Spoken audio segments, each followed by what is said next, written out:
अस्सलाम वालेकुम।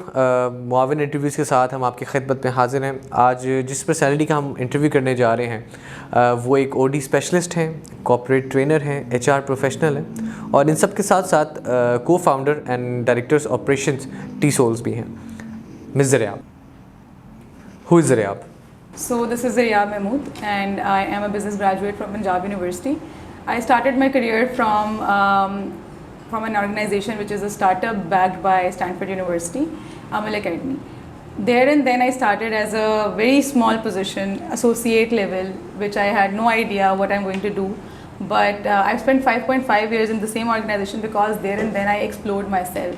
I started as associate, promoted as assistant manager, then program manager, then alumni manager, and there and then I identified myself as a seasoned trainer. I started my own company named as T Souls, and then side by side I was providing consultancy to University of Lahore, UCP, and other firms which I am not supposed to name right now. So yes, I'm a seasoned trainer. I have trained more than 2,050 students, graduates, professionals, whatever you can say. So this is what I am today. अच्छा ज़रियाब, आगाज़ करते हैं सवालों का। मुझे ये बताएं कि काउंसलिंग वो क्या इम्पोर्टेंट रोल प्ले करती है आपके गोल सेटिंग में? Okay, so counseling, being a student, being a professional, being a human being, you need some kind of guidance to start something new. अगर आप एंटरप्रेन्योरशिप की तरफ जाते हैं, अगर आप जॉब की तरफ जाते हैं, अगर आपको पता नहीं है ना कि बाहर मार्केट में क्या अवेलेबल है और आपने किस साइड पर अपनी डायरेक्शन रखनी है, आप घूमते फिर रहेंगे। आप कहेंगे कि मुझे किधर जाना है, इस डायरेक्शन में जाऊँ या उस डायरेक्शन में जाऊँ। So basically the best idea is to get counselling from a mentor. अब मेंटोर कौन होता है? मेंटोर वो होता है जिस फील्ड में आप आगे जाना चाहते हैं, उस दर एक्सपीरियंस्ड बंदा जिससे आप बातचीत कर सकें। ये ना हो कि आप कंपनी के सीईओ को पकड़ लें, उसकी ऑटोबायोग्राफी पढ़ते रहें कि अच्छा उसने इसके बाद ये किया था। मार्केट ट्रेंड्स चेंज होते रहते हैं। So someone who you can talk to and get counselling from कि अच्छा अगर मैं फॉर एग्जांपल 3 साल एक कंपनी में गुजार रही हूँ या गुजार रहा हूँ, उसके बाद फिर मुझे कहाँ जाना चाहिए या मेरे अंदर ऐसा क्या पोटेंशियल है जो मुझे नहीं पता और मैं एक्सप्लोर कर सकता हूँ, तो एक एक्सपीरियंस बंदा आपको सपोर्ट कर सकता है। तो that is counselling, what it helps a person to get the right direction in a right way. बहुत खूबसूरत जवाब दिया ज़रियाब आपने। अच्छा Zaryab, move on to the next question. वो ये है कि ऐसी वो कौन से स्किल्स हैं ऐसे जो एक स्टूडेंट को ड्यूरिंग स्टडीज़ सीखने चाहिए ताकि उसको एक अच्छी जॉब सिक्योर हो सके? Skills are the most important. आजकल डिग्रीज जो हैं, आप पैसे देते हैं, आप बच्चा यूनिवर्सिटी नहीं जा रहा, सिर्फ डिग्री ले लेता है। आई know a lot of students, मेरे अपने बहुत से स्टूडेंट्स ऐसे हैं, और जब ग्रेजुएशन हो जाती है, जब उन्हें पता लगता है कि अच्छा रियल लाइफ तो ये है, यूनिवर्सिटी की उस साइड पर जब जाते हैं तो बहुत सारी जॉब्स सामने लाइनअप होती है, लेकिन जब वो इंटरव्यू के लिए जाते हैं तो they can not talk, they don't know the importance of time. 11:30 बजे इंटरव्यू है, 12 बजे जाके कहते हैं कि हमारा इंटरव्यू था, लेट हो गए। If you are conscious about a job, if you are really concern about your earning और maybe like starting your career, आप वहाँ 10 मिनट पहले पहुँचोगे। सो स्किल्स में सबसे पहले इंपॉर्टेंट है कम्युनिकेशन स्किल। मैं ये नहीं कहती फर अंग्रेज़ी बोलो, फर अंग्रेज़ी बोलने वाला इंसान गोरा नहीं दिखता, या अगर आप एक्सेंट बिला वजह का मारे, मैं ये नहीं कहती कि एक प्रोफेशनल जो है उसको हमेशा सिर्फ अंग्रेज़ी में बात करें। I know a lot of people who don't know how to speak in English, लेकिन अच्छी गुफ्तगू करना, टू दी पॉइंट रहना, स्पेसिफिक रहना, this is something I feel like communication skill होती है एक। इसके अलावा इंटरव्यूइंग स्किल्स, क्योंकि हम लोगों ने अपने आप को किस तरह से जवाब देना है एक सवाल का, वो सब चीज़ें हम लोग सीखते हैं, उसके बाद ही करते हैं। मैं किसी को नहीं कहूँगी कि कोई ग्रेजुएट जो है यूनिवर्सिटी से निकल के उसको पता होगा how to introduce yourself. Very basic आपके बारे में सवाल है, लेकिन if you know that there are 5 or 6 things that you have to cater, नाम, एजुकेशनल इंस्टीट्यूट्स, कहाँ कहाँ काम किया है, क्या इंटरेस्ट है, क्या स्ट्रेंथ्स है, क्या वीकनेसेस हैं, only then you can respond to this question in 1.5 minute. इससे ज़्यादा लंबा इंट्रोडक्शन भी होगा तो अगला बंदा बोर हो जाएगा, because they don't want to know all these things. मेरे अब्बा ये करते थे, मेरी अम्मा ये करती हैं, मेरी बहन भाई ये करते हैं। ये तब की बात होती है जब आप नेक्स्ट स्टेज ऑफ इंटरव्यू पर पहुंच जाते हैं। सो कम्युनिकेशन और इंटरव्यूइंग स्किल बेसिक हैं। इसके अलावा working in a team, because you will be working with people, you will be working for people, और आपको लोगों के साथ काम करना नहीं आता तो इसका मतलब है आप एक फेलियर हैं। और फेलियर वो इंसान नहीं होता जिसको काम नहीं आता, वो इंसान होता है जो काम कर नहीं सकता। सो that is what I feel like team work is very important. मुझे ये बताएं ज़रियाब, आपके जब ग्रेजुएशन कोई बंदा कंप्लीट कर लेता है, वो प्रोफेशनली और क्या क्या चीज़ें एक्सप्लोर कर सकता है अपनी डिग्री के बाद?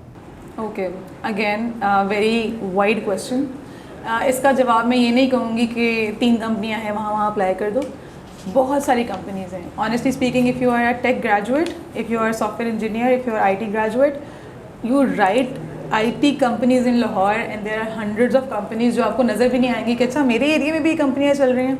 सो first of all you have to clarify yourself कि अच्छा बिज़नेस ग्रेजुएट हूँ, मैंने 500 सब्जेक्ट्स पढ़े हैं, उसमें से करना कौन सा है परसू, मेरा इंटरेस्ट कहाँ लाया करता है। फॉर एग्जांपल मैं इंश्योरेंस एंड रिस्क मैनेजमेंट में मैंने ग्रेजुएशन किया है and I am not interested in insurance and risk management, लेकिन मैंने HR education as a minor पढ़ा था, वहाँ पे मुझे इंटरेस्ट डेवलप हुआ। Start doing internships. अगर आपको लगता है कि आप एजुकेशन में चल सकते हो, टीचिंग असिस्टेंट बन जाओ। आपको लगता है कि आप बैंकिंग सेक्टर में चल सकते हो, इंटर्नशिप करो। Start working in an organisation. आप तब एक्सप्लोर करते हो कि अच्छा मैं कहाँ कहाँ पे काम कर सकता हूँ। At least spend 6 month before your graduation. अपने समर वेकेशंस को यूटिलाइज़ करें, अपने मॉर्निंग टाइम या फ्री टाइम्स को यूटिलाइज़ करें। अगर आप मॉर्निंग में यूनिवर्सिटी जाते हैं, सेकेंड हाफ में पार्ट टाइम जॉब करें, इंटर्नशिप करें, एक्सप्लोर करें, हर फील्ड में निकले जहाँ पे आपको इंटरेस्ट है। फॉर एग्जांपल लड़कियाँ कहती हैं हम बैंक्स में जॉब नहीं कर सकते हैं, तो उसको साइड पे कर दें। There are hundreds and hundreds of industries out there. तो उस टाइम पर जब आप इंटर्नशिप करने निकलेंगे आपको रियलिटीज़ पता लगेंगी, और उसके बाद जब आप ग्रेजुएशन कर लेंगे आपके पास ऑप्शंस अवेलेबल होंगे कि मैंने 3 इंडस्ट्रीज़ में काम किया है, इन तीनों में ही जॉब करनी है। लेकिन अगर आप सिर्फ कहीं बातों पर, या मैं कह दूँ कि मेरा एक्सपीरियंस ऐसा था, मैंने एजुकेशन में काम किया, आप भी एजुकेशन में आओ, तो दैट्स नॉट पॉसिबल। आपका अपनी पर्सनालिटी टाइप होती है और आपने अपने हिसाब से ही सर्च करना होता है। अच्छा सर, आप ग्रेजुएशन के बाद आपने जॉब सिक्योर कर ली, लेकिन उसके बाद जो हर्डल्स आते हैं प्रोफेशनली ग्रो करने में, ये बताएं कि एक इंडिविजुअल प्रोफेशनली किस तरह ग्रो कर सकता है जॉब लेने के बाद भी? ओके, प्रोफेशनली ग्रो करना वेरी इंटरेस्टिंग क्वेश्चन। आप अगर एक CEO को भी देखेंगे ना, तो आप कहेंगे कि CEO ने अब आगे क्या करना है, वो क्या बन सकता है इसके बाद। रिसर्च अपनी डोमेन में, आप एजुकेशन में हैं, आप IT में हैं, आप इंजीनियरिंग में हैं, आप मेडिकल में हैं। Research is something that keeps you updated. For example अभी थोड़ी देर पहले हमारी बात NFTs की हो रही थी, मुझे नहीं पता था इस नई टर्म का, लेकिन आई एम ऑलवेज एक्सप्लोरिंग कि अच्छा कि किस फील्ड में क्या क्या चीज़ें नई आ रही हैं। तो अपने आप को अप टू डेट रखना। कोविड आया था, बहुत सारी टेक्नोलॉजिकल रिफॉर्म्स लेकर आया था, बहुत सारे लोगों को जूम का पता भी नहीं था, पता लग गया। तो आई फील है कि अपने आप को हर फील्ड की बेसिक इन्फॉर्मेशन से अप टू डेट रखना, और जो आपकी इंडस्ट्री में रिक्वायर्ड है फॉर प्रमोशंस या for getting on a better position, वो सारी चीज़ें ऑन योर ओन। ये मत सोचे कंपनी आपको सिखाएगी, ये मत सोचे कोई टीचर आएगा सिखाएगा, क्योंकि जब आपने यूनिवर्सिटी से ग्रेजुएट कर लिया तो उसके बाद फिर आपने सेल्फ लर्निंग करनी है। और सेल्फ लर्निंग तभी होती है जब आप अपने लिए कोई नीश आइडेंटिफाई करते हैं, बेसिक इन्फॉर्मेशन से अपने आप को रखते हैं। फेसबुक, इंस्टाग्राम को सिर्फ तस्वीरें अपलोड और डाउनलोड करने के लिए मत रखें कि what new reforms are there in the market. So this is how you can actually develop yourself. अच्छा सर, आप मुझे अब ये बताएं कि अब क्योंकि आपने जैसे प्रोफेशनली आपने काफ़ी लोगों को ट्रेन किया है, like the number is around 2000 के करीब आपने बताया, जैसे आपने कॉर्पोरेट सेक्टर में भी ट्रेन किया। मुझे ये बताएं कि हमारे जो असातिज़ा हैं उनको ऐसा क्या करना चाहिए कि वो बच्चों को थ्रेट कम लगे और एक क्रिएटिव टीचर ज़्यादा लगे, जो कि मुश्किल से मुश्किल सिचुएशंस का विद इन सेकेंड्स कोई ना कोई हल निकाल ले, जिससे बच्चों की भी ग्रोथ हो और टीचर का जो एक लविंग फैक्टर है स्टूडेंट्स के लिए वो भी बढ़ जाए। ओके, सो अब ये वाला सवाल के जवाब में मैं अपने उन सब बच्चों को टैग करूँगी कि जिन्होंने मुझे कहा था कि मैम आप तो मैम लगती नहीं है। So basically I follow and I want a lot many teachers जो मेरे कनेक्शन में भी, मैं उनको इन्फ्लुएंस भी करती हूँ, फ्लिप क्लासरूम मॉडल आइडेंटिफाई करने के लिए, एक्सप्लोर करने के लिए।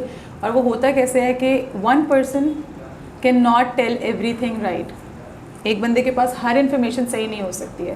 There are 50 students sitting. अब आजकल के बच्चे इतने डिजिटलाइज हो चुके हैं कि वो टीचर से ज़्यादा जानते हैं। दे नो 2 + 2 = 4, लेकिन 2 + 2 = 75 कैसे हो सकता है, उसको बनाने के लिए बहुत सारे फार्मूलाज निकाल सकते हैं बच्चे। There are so many concept जो बिल्कुल बेसिक लेवल पर टीचर को पता है, लेकिन बहुत सारे मॉडर्न टेक्निक से पता लग सकते हैं स्टूडेंट्स की पर्सपेक्टिव से। एंड रिजल्ट क्या है, स्टूडेंट्स को सिखाना है ना। जब स्टूडेंट्स हमारे तरीके से नहीं पढ़ रहे तो लेट्स एक्सप्लोर देयर वे, उनकी तरफ से। क्वेश्चंस को वेलकम करें। हमारे टीचर्स डरते क्यों हैं, मतलब गुस्सा क्यों करते हैं, कब करते हैं, जब वो फेलियर एक्सेप्ट नहीं करते। कि कोई सवाल हमारे पास आएगा और हम क्या कहेंगे, हमें आता नहीं है।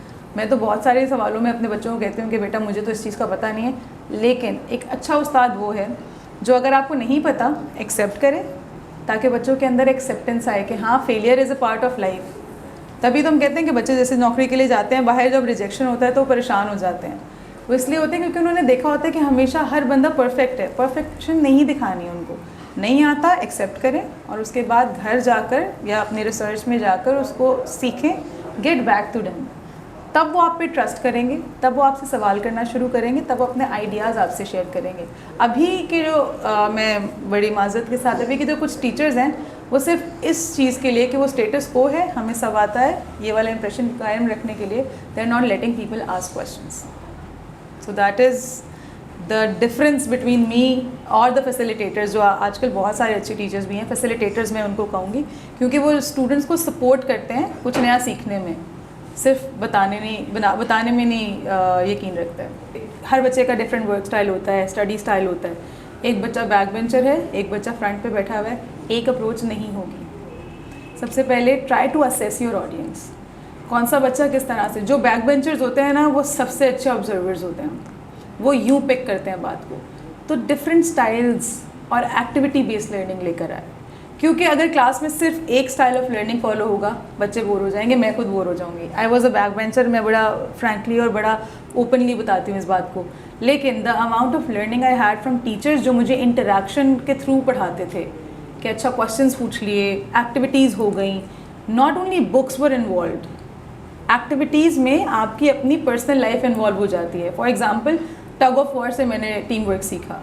फॉर एग्ज़ाम्पल मैंने ग्रुप एक्टिविटीज़ से टीम वर्क सीखा, ग्रुप एक्टिविटीज़ से पार्टिसिपेट करना सीखा, कम्युनिकेट करना सीखा। तो आई वुड प्रेफर कि असेस योर ऑडियंस सबसे पहले तो, and normalise the concept of learning from students, क्योंकि वो आपको बहुत सारी लर्निंग्स दे सकते हैं। मैंने अपनी लाइफ में सबसे बड़ा लेसन कि इन कॉन्फिडेंस कैसे बूस्ट करना चाहिए मैंने अपनी भांजी से सीखा था, जो कि 3 साल की थी और वो वीडियो कैमरे पे अपने आप को रिकॉर्ड करती थी, फिर देखती थी, कहती थी नहीं ये सही नहीं किया, दोबारा रिकॉर्ड करती थी। I did the same and I became a better speaker. So आपकी लर्निंग कहीं से भी आ सकती है, इस कॉन्सेप्ट को नॉर्मलाइज करें।